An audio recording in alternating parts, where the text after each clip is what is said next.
السلام علیکم. یو ډېر امپورټنټ خبر تاسو سره شیر کوم. ما یو ویډیو ذریعه باندې تاسو ته پیغام دا درکړ چې پیدایش په بنیاد باندې چې چا تابعیت غوښته هغوی دپاره هم چې آرډرونه ایشو شو. زوړ ریکارډ په بنیاد باندې چې کوم چا کیسز کړي وو موږ سره هغه لګېدلي وو، په هغې باندې هم چې څو ورځې پهله فیصلې وشوې. پاکستان اوریجن کارډ چې چا سره نو واده په بنیاد باندې کلیم کوو هغوی دپاره هم آرډرونه وشو. خو یو ډېر امپورټنټ کیس کم کیس چې نو هغه ډېر ریئرلی چې نو هغه ډیسایډ کیږي او ډېر کم خلک چې نو هغه د داسې آرډر چې نو ملو شي ورته، هغه دی د واده په بنیاد باندې شریعت.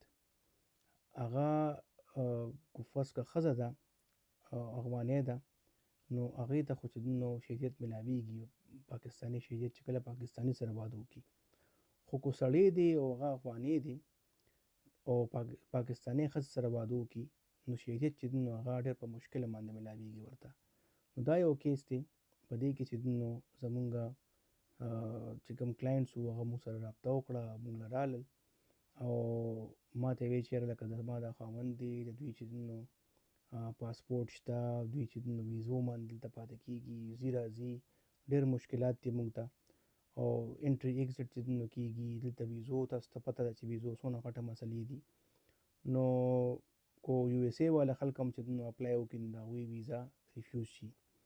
نو مونږ ته د شریعت چې نو پکار دی، مونږ په افغاني تابعیت باندې مونږ څه کوو، ځکه چې زمونږ ټول خاندان دلته اوسېږي، زما بچي دلته اوسېږي، سبقونه دلته وي. هغه مونږ وله پیټیشن جمع کړ. په هغې پیټیشن کې آرګومنټس وشو او های کورټ چې نو دا وویل چې بالکل د دوی حق جوړیږي او دوی هغه ریکوایرمنټس فلفل کوي چې کوم ریکوایرمنټس د شریعت دپاره وي. نو ډایرکشن یې وکړ چې دوی ته شریعت ورکړي او د دوی چې کوم فارم دی چې کوم واده په بنیاد باندې جمع کېږي هغه ایکسپټ کړي. انشاءالله چې اوس کوم مخکې کیسز راځي نو هغوی ته به ډېر سپورټ ملاویږي د دې ججمنټ نه او هغوی به د دې نه ډېره فایده اوچتولی شي. ډېره مننه.